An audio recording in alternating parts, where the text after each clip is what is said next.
All right, here we go. We are looking at the FITT principle. One reason that I'm splitting these up is that you probably don't want to look at or listen to my videos for more than about 10 or 12 minutes at a time, and this kind of breaks them up by content. I'm hoping, again, that the FITT principle is not anything that you've not heard about before. And if you went to school in Virginia, this is definitely part of the health curriculum and is really a good way to look at planning out how you can achieve a fitness goal, because it breaks it down. And so I'll go through each letter.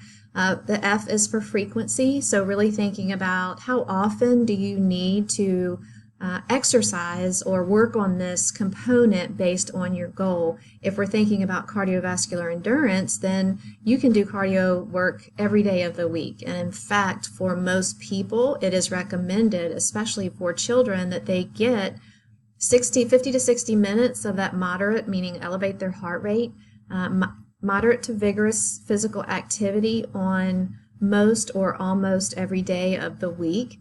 Because of the decline in physical activity for our school age K through 12 students, the recommendation by the CDC is that we need to get our kids moving. And you may still be in that age range of kind of not quite 20 or older, but depending on your goal, cardio every day of the week is okay. If I'm looking to build strength and power and speed, and for those of you that have done a lot of conditioning or training, you know this to be true. You go in the weight room and you might do upper body Monday, Wednesday, Friday, lower body Tuesday, Thursday, Saturday, and Sunday is your rest day. Because when we go in and we're trying to make our muscles bigger and stronger by lifting weight, we really are tearing apart those muscle fibers. And if we don't allow those muscles a day of rest to start developing and growing back, then if I were to go in and bench press, heavy weights 3 days in a row, I'm not going to do anything but make myself really sore, and it's not going to be productive, because after that third day, if I rest, then the muscles start repairing themselves and growing back bigger and stronger. I would accomplish the same thing if I did those weights on one day, rested, and then came back the next day. So really being purposeful about thinking through how often you need to do a particular exercise. It's also true that if I lifted weights on Monday and didn't lift again until the following Monday, then all that work I did that first day is going to be negated. So you have to continue to do it, but the trick is to figure out how often you need to exercise that body part in order to achieve the goal that you're looking for. Now, the intensity describes how hard your body would be working. If I'm trying to improve cardiovascular endurance, I'm working at my target heart rate, and I'm going to work at that level for at least 20 to 30 minutes. Otherwise, I'm not going to improve in that area.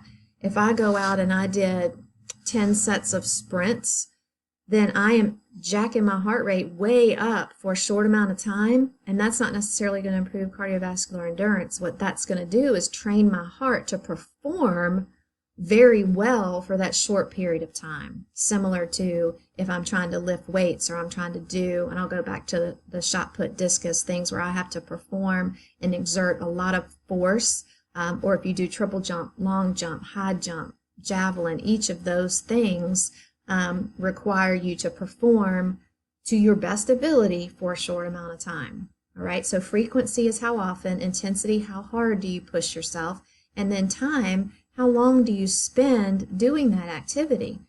If I'm doing cardiovascular endurance, I've already mentioned 20 to 30 minutes, multiple days of the week.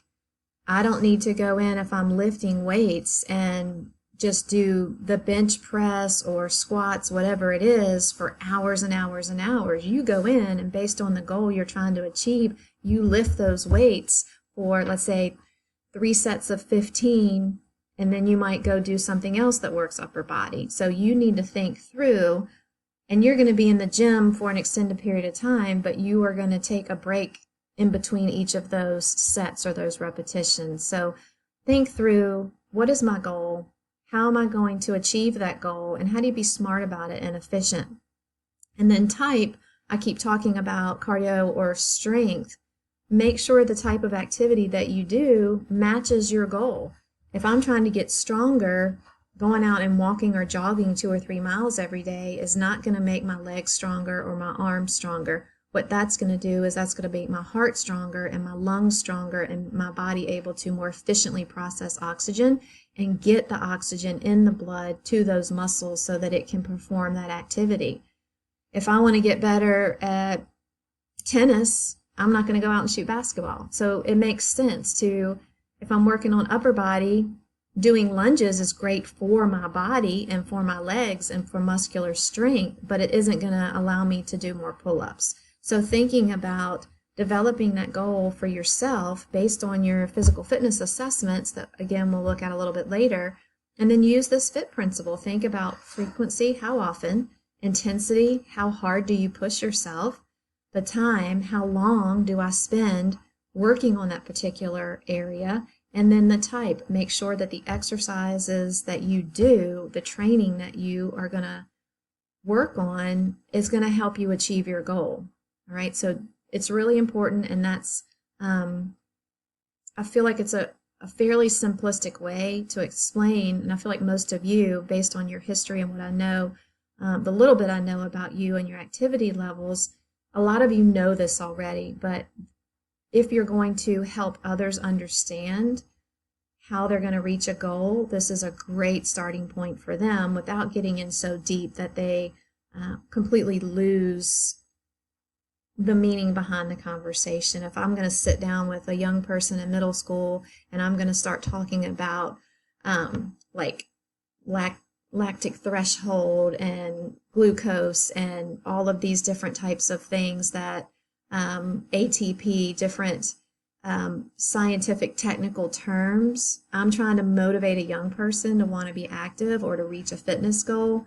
Don't go above what they can comprehend. You meet them on their level, speak in words that they understand, and help them find ways that they would enjoy working on that particular goal. The last thing you would do as a person that's trying to encourage someone to meet a fitness goal or to get active is to put them in something that they absolutely hate. So part of the puzzle is thinking about, what do I want to improve on, and what's an activity that I will choose or an exercise I will choose to do that I'm not going to dread doing all the time. Doesn't mean that you're going to wake up every day going, I can't wait to do this. But hopefully when you wake up, you're like, oh, I don't really feel like it, but I can do those 3 sets of 10 push-ups and it's not going to be miserable. All right, we're going to get into the next phase. So you will think through and you're going to do your own kind of FITT plan for physical fitness. And so this is just cardiovascular endurance. It gives you an overview of what that would look like. So I've gone with the FITT down on the far left column.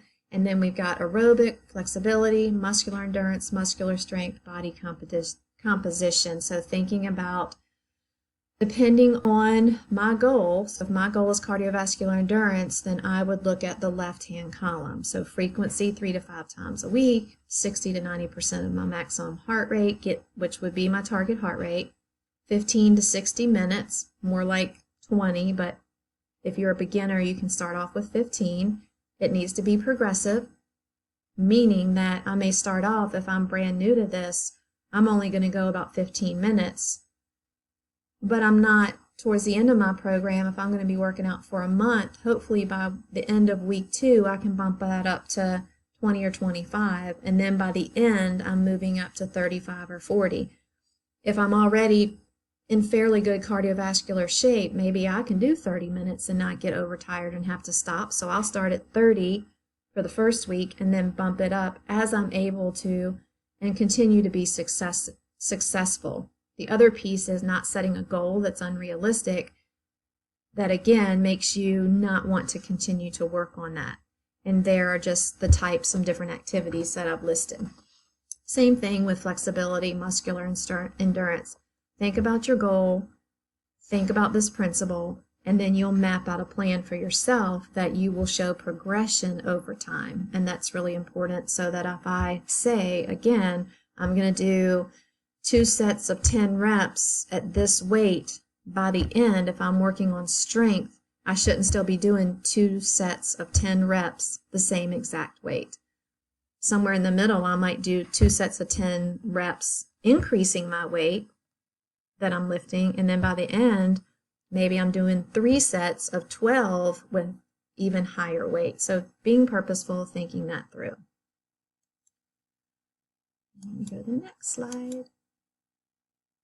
All right, so you're going to develop your SMART goal, your physical fitness SMART goal. For me, I want to be able to do 2 pull-ups. I think I originally said 5 earlier. This is kind of my SMART goal, and then I'm also going to use the FITT principle to develop or to work on. So my SMART goal is what I want to do. The FITT principle is what I'm going to use to make the plan on how to achieve the goal. I want to do 2 pull-ups. How is it measurable? Whether or not I can do them at the end. And I have a salmon ladder here. If you watch American Ninja Warrior, my son wanted one for Christmas a few years ago. So I have a pull-up bar here, and what I want to be able to do is start from a straight hang and not a chin up with my palms facing me, but palms facing out. Truly be able to do 2 full hanging pull-ups. All right. The A, is it achievable? If I follow my plan, I should be able to do this. How is it relevant? Being a 5'10" white female puts me at higher risk for osteoporosis. The way I can prevent osteoporosis is by keeping my body strong, and that is something that's very important to me. Time bound, yes, because by the end of the semester, I want to achieve this goal. All right. When you get into your sheet, which we'll look at, and I'll have another instructional video for that as well, and I don't want to create 25 videos, but I want to have this in sections so that you're able to do that.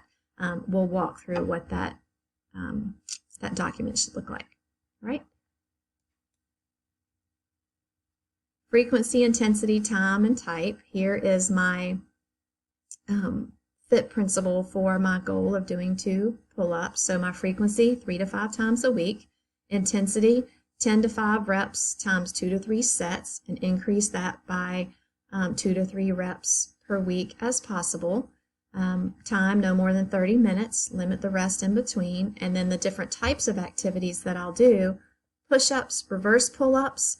And what that is, if you're not familiar, is you start in the hanging position and then you lower yourself as slowly as possible, and then you come back up however you can get to the top, and then lower yourself slowly again as possible.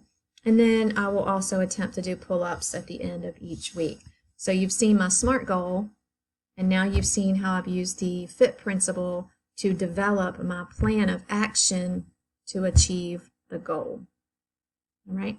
All right, so that's it for this video, and we will get into the rest of the information in the next one.